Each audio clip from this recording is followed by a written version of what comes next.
I'm Chris from MyMMANews.com, being joined by Patrick Rivera, who's taking on Caresse Archer at Fight World 21. It's going down this Saturday, February 12th in historic Gettysburg, Pennsylvania. First and foremost, I got to thank my guest for joining me. Patrick, what's going on, brother? How's it going? It's going, wake up week. It's always fun. But Yeah. other than that, it's going pretty good.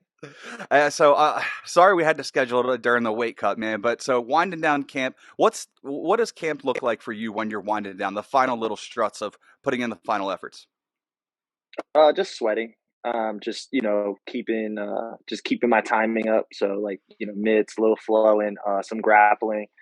But mainly just sweating. That's really it. So you're slated to fight quite the internet viral sensation, right? So what was your take on that whole situation, the him and Nate Diaz thing? Honestly, I did not know about it at all Really? until I didn't know about it until a couple people hit me up and said, "Oh, you're fighting this guy," and I was like, "I am." I had no idea. As soon as I see anything with the Paul brothers, I completely scroll past it.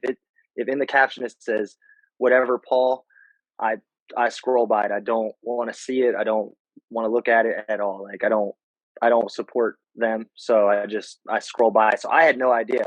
And then a couple people had told me, and I was like, "Oh, that's pretty cool." Like I don't even really know what happened to be honest. So I can't really tell you. Did you take a look at it by chance at all, or get like any glimpse Someone of it? someone tried to show me the Instagram thing, and I just like looked like it wasn't. I just like looked at their phone. I was like, oh, okay, cool. Like, I mean, I didn't like I said, I didn't see. I didn't. I just it was really quickly. Like I was like, I don't really. I don't. I was like, I don't care. Like I really try not to watch anything with the Paul brothers. So where does this distaste for the Paul brothers come from? It's widely starting to become a thing, especially with fighters. It's not that I don't like them. I just, they did it the right way. They had a channel and they are capitalizing on everything. I just, I mean, I'm going to support people that like came up through the channels that I'm coming up through, that all my friends came up through, which is like, you fight on the circuits and you come up and you put your dues in. I guess it's just kind of like, I don't really support, like, like, I'm not really as big fan of the line hopping and I mean, hey, like I don't hate them. I just don't want to support them. So it's not hate. Like I don't hate them. Like I like what they're doing because they bring eyes to the sport and everything like that. But it's just like I don't want to spend my time supporting them at all.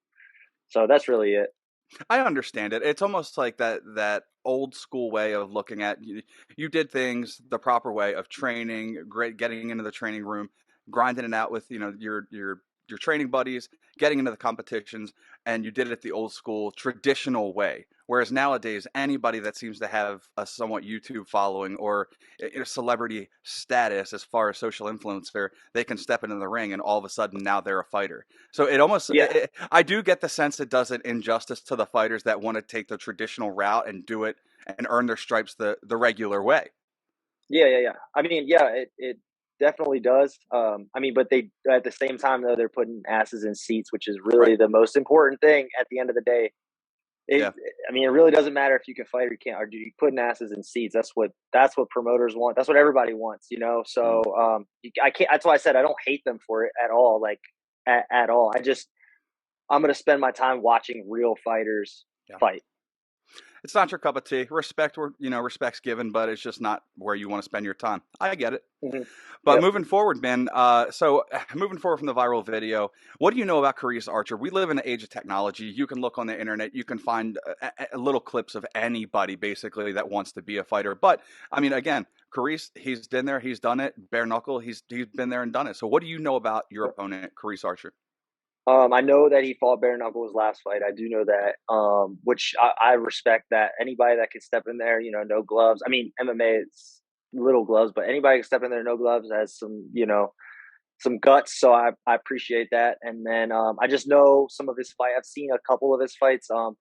I really haven't like I wasn't like studying him. I'm kind of in a phase where I'm just focusing on myself and what I bring to the table, and like and letting people deal with my weapons instead of me wondering what they're going to do. So just a little bit of tape watching kind of to see with some of my coaches. But other than that, like that's really it. I really didn't study too much. I just know he's a striker.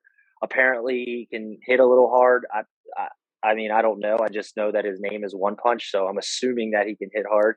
I don't. I have no idea, obviously. But yeah, that's really it. I just know he's kind of a striker that says he can hit hard. So that's really it.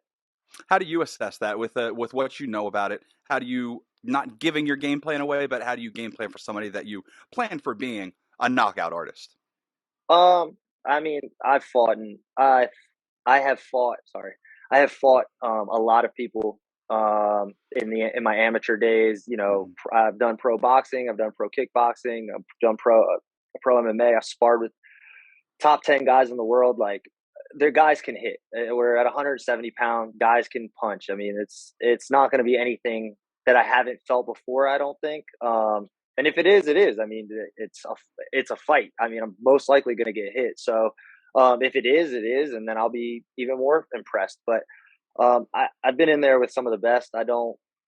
He's probably going to hit like a other every other 170 pounder. It's going to stick. It's going to hurt, but it's not something that's going to make me be like, oh my god. So I'm not really too worried about it.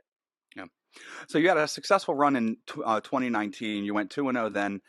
I'm Yeah. assuming you took 2020 off, obviously the global pandemic, coronavirus, and then you came up short in October in your last bout against Paul Sims. Yeah. So both you and Archer are both looking to come back in a big way, both looking to bounce Mhm. back in the win column. So how have you sharpened the tools since your time off to get ready for this one? I kind of did kind of what I said, where I said I'm just focusing on myself. My last Yeah. fight, I went in there basically saying like, yo, I'm going to hit this guy with a certain move, and like, he was a black belt, so I was like, I want to Mhm. submit a black belt. And when I hit him after like my first hit, I hit him with my right hand for the very first exchange, and he went straight down, and I tried to jump right on the submission, and he was able to get out of it, and it kind of put me in a bad position to where I had to scramble up, and he was able to get my back really quickly, because I was just telling myself like, all right, all you have to do is get up and you'll knock him out. Like, just hurry up. And I kind of threw caution to the wind. And it was just one of those things where I went in so single minded, and this time I'm not. Like, this time I'm going in there and I'm preparing to finish, but I'm gonna let it come naturally and organically. I'm not going to pick a submission or pick a knockout or whatever. I'm just going to let it happen. Like, I'm going to just kind of see where the fight takes me, and that's where it goes. Instead of being so focused on like, I'm going to submit this guy because he's a black belt, or I'm going to knock this guy out because he's a striker. Like, I want to prove that I'm better at this area or whatever it is. Instead of that, it's just focus on all my skill sets and just kind of go in there and let the fight play out as it's going to play out, but always looking to finish, because you want to be exciting and get called to the next level. Of course. So going on that and transitioning next, obviously you're not looking for any one particular move, but when a lot of times people are in camp and they're devising their game plan, they can usually get a feel for how they think they're going to game plan is going to come together. So with that being said, do you think a time frame or round wise, do you think you'll be able to take them out? Um, I'm not sure because I don't know how he's going to come out. It all is going to play out in the first minute of like how he comes out. If he comes out like really wild, like I have seen him come out, and like when my coaches were showing me some clips, I have seen him come out really wild. If he comes out really wild, I think I'll end it quickly because I'm good in firefights. Mm, I normally drop people like in a firefight because like that's kind of where I like to live. If he comes out cautious and he makes me have to pick my shots, and he makes me have to, like worry about like, him setting things up, and maybe he's setting traps for me, then it could maybe go into the second, the third. So it really depends on how he comes out, because I definitely have a certain skill set that is going to be dictated off of what energy he's putting out and what reads I'm able to make in the first 10 to 50 seconds. yeah. I can't wait for this fight, man. I think this is one of those fights on the card that, granted, the main event between Josh Jackson and Bianchi Zimmerman, that's going to be a fantastic fight. We got the cat in the picture too. This is And, Canelo, sorry. Canelo, no, you're good, man. I love it. My cat's with my wife right now, so it's all good. um, but no, and Ty Miller, that fight's going to be good. But this fight is this fight I'm looking forward to Probably it's in my top. And I got to be honest with you, I'm really looking forward to this fight. I've seen you fight live before. I've seen Caresse fight online before. Now I'm getting to see these two people that know how to scrap, throw down, and swing hard, getting to meet each other. So I'm looking forward to this fight, man. So what can the fans look forward to? Um, I think that it's gonna be a fight of the. It's gonna be a finish of the night. I think it's gonna be a finish of the night. That's what I Couldn't think. agree I more. don't think it's. Couldn't I don't agree think it's more. gonna be a fight of the night. I think it's gonna be a finish of the night. Definitely. Whether submission of the night or knockout of the night, it'll be one or the other. I'm leaning towards maybe knockout of the night, but hey, maybe I'm just being a little biased. But before we close out, man, any social media or sponsors? How can fans keep up with you on the internets these days? Yeah. So my Instagram is at the underscore Mad Titan underscore. And that's kind of really where I stay. I don't really post on Facebook too much, so I'm not really on there. And then Twitter's, I don't really have a Twitter anymore. Like I have one, but I just go and check. I don't really post. Mainly am on Instagram. That's really it. Yeah, So yeah, awesome, man. Look forward to the fight. Best of luck, and I will see you thank this you, weekend. thank you. Awesome. There he goes, Patrick Rivera. He is set to take on Caresse Archer this Saturday, February 12th at Fight World 21. It's going down in historic Gettysburg, Pennsylvania.